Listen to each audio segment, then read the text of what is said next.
Next, I'm very excited to introduce Andy Fristensky, who's the Field Operations Grants Manager for the Sierra Nevada Conservancy.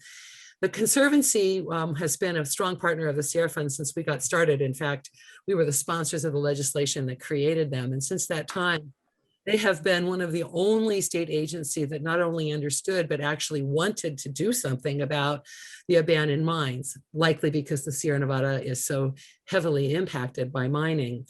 But despite that impact, many people have ignored it, not the Conservancy.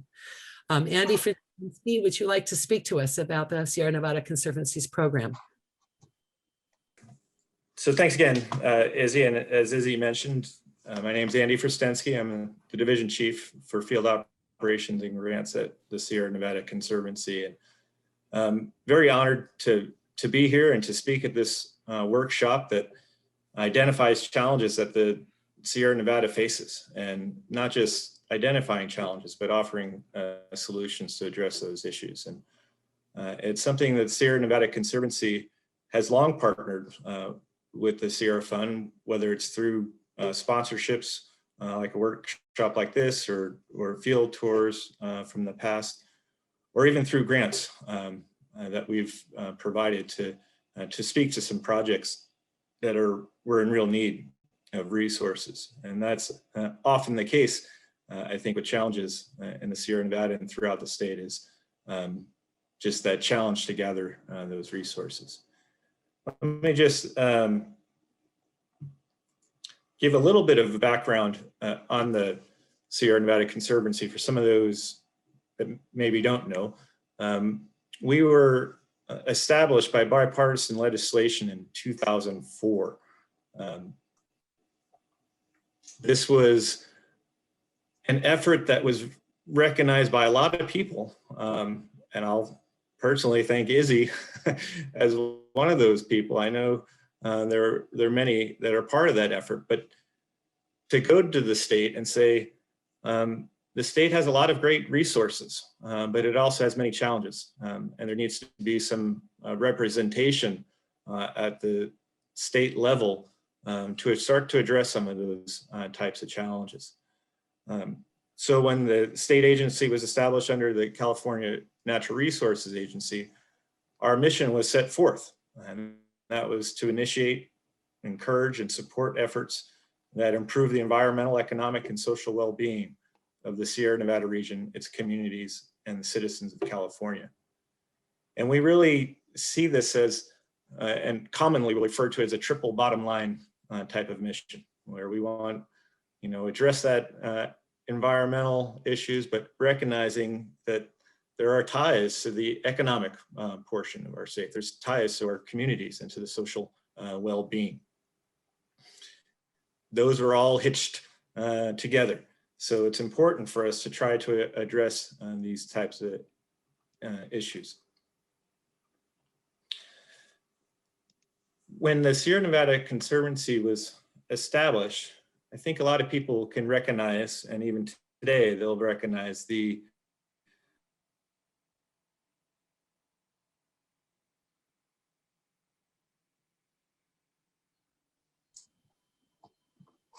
Andy, you froze on us. Residents in our region, and the Sierra Nevada Conservancy region stretches from Kern County in the south up to Modoc County in the north, and roughly at the Blue Oak woodland line in the foothills. We have, such a great diversity of plants, of wildlife. It's a great carbon sink with our Sierra Nevada forests, but it's also, of course, very important because it's the headwaters of the state. 60% of our water supply for California comes and starts right here in the Sierra Nevada, passing over those mountains, down the rivers, and past those abandoned mines. That water supply, of course, is incredibly important to anyone.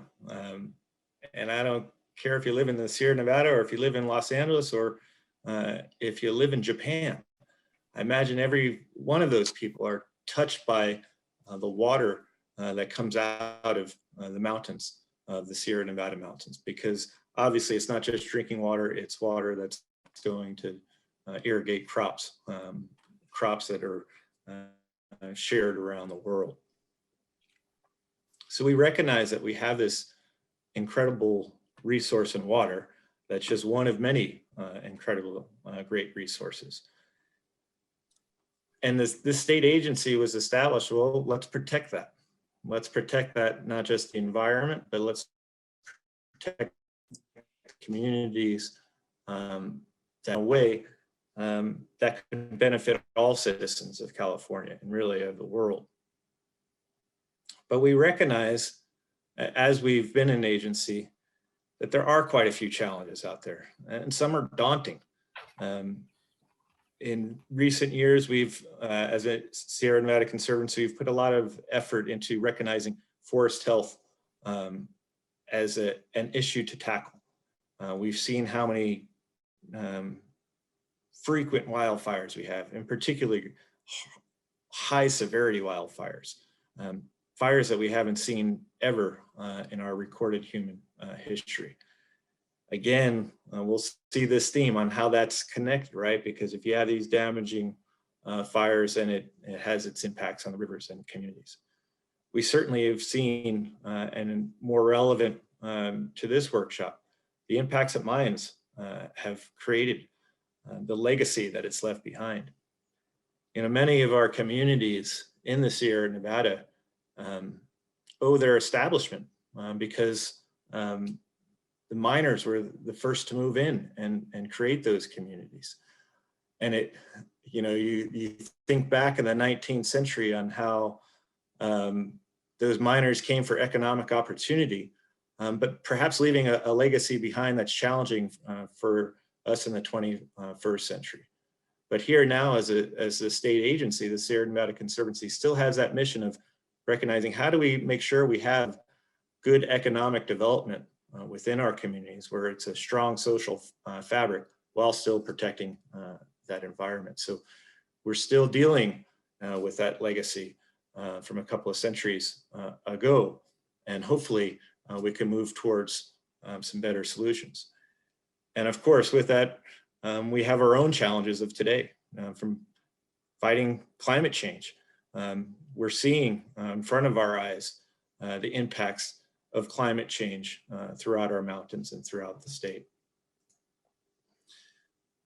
A few years ago, the Sierra Nevada Conservancy launched its marquee program called the Watershed Improvement Program.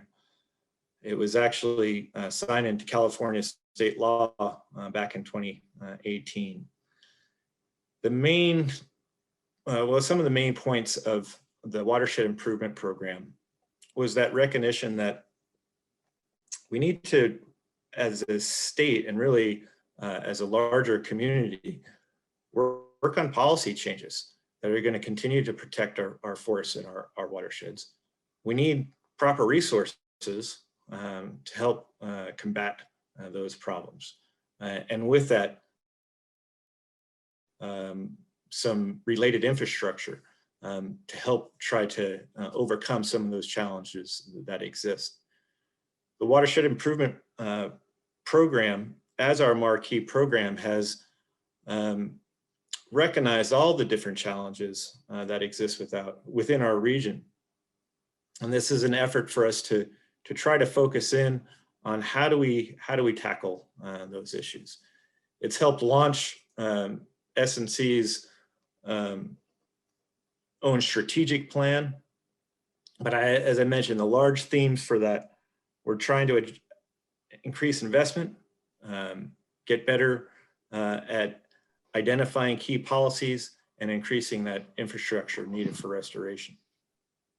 On a finer scale, when we look at our day to work at the Sierra Nevada Conservancy, we developed a strategic plan with input from many of our regional partners.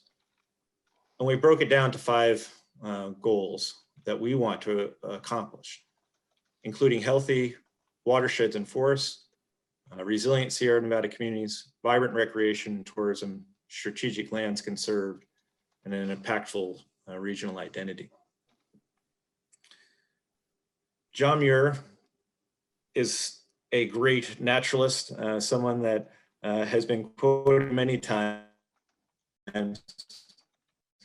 and he had it before, but it goes, when we try to pick out anything by itself, we find it hitched to everything else in the universe.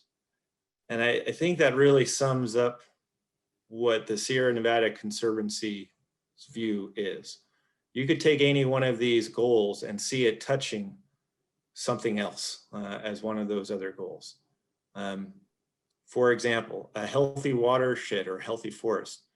How can we have a vibrant recreation and tourist economy in our region if our forests are completely burned down? Who's going to want to come and be a tourist to a completely burned down forest? A healthy forest doesn't necessarily mean just healthy trees, right? It means being able to be resilient against all the challenges that it faces. And certainly mine impacts are a big part of that challenge as well, just as much as the potential of high impact forest fires. So this has really been a focus of Sierra Nevada Conservancy's work, of trying to get to that triple bottom line. How do we start to face some of those challenges, and hopefully how do we start turning the corner and leave behind a good legacy for our future generations? As a collective, I think we all know what to do. I don't put this slide up saying that S&C knows what to do. This is really meant for all of us. I think one thing that I'm proud of that S&C does is we often are a part of collaborative groups, and we potentially help facilitate those groups. Our business model since the beginning has been to invest in our regional partners, because they bring the local knowledge and they know the problems the best. So by investing in our regional partners, which is all of us on this workshop right now, and just start talking to one another, identifying what those challenges are, and start to come together to find those solutions. And that's why I'm very excited about this workshop, because it's really just trying to identify that. It's like, look, we know we've got a big issue out there. Well, what are we going to do about it, right? We need to come together and we need to work together. And that work really just means, let's get up to that level of knowledge where we can fully understand what those issues are. Let's identify maybe some people that are outside of this room that maybe could be informed a little bit through education. We can support our decision makers at various levels. We need to make the investments into this landscape, right? I mean, as they started in the beginning, unfortunately, a lot of our issues require investment. That's the way of life. But as we recognize this as an important issue to tackle, we shouldn't be afraid to make those necessary investments. And again, that's why I'm excited to be here personally. I think that's why S&C is always proud to sponsor such a workshop like this, and really to get the work together and to do it together. To steal something that our governor says all the time, but he's taken it from an African proverb. You know, if you want to go fast, go alone. If you want to go far, go together. And that's, I think, something that rings really true. And hopefully this is a good launch to this workshop, keeping that in mind, that as we all work together, that we can really not just, we've been good at identifying the challenge, but let's figure out those solutions on how to get beyond it. So again, I thank you, Izzy and Sierra Fund, for this opportunity to speak, and understand we maybe have a few minutes. If you have any questions, go ahead and ask away, but thanks again for having me.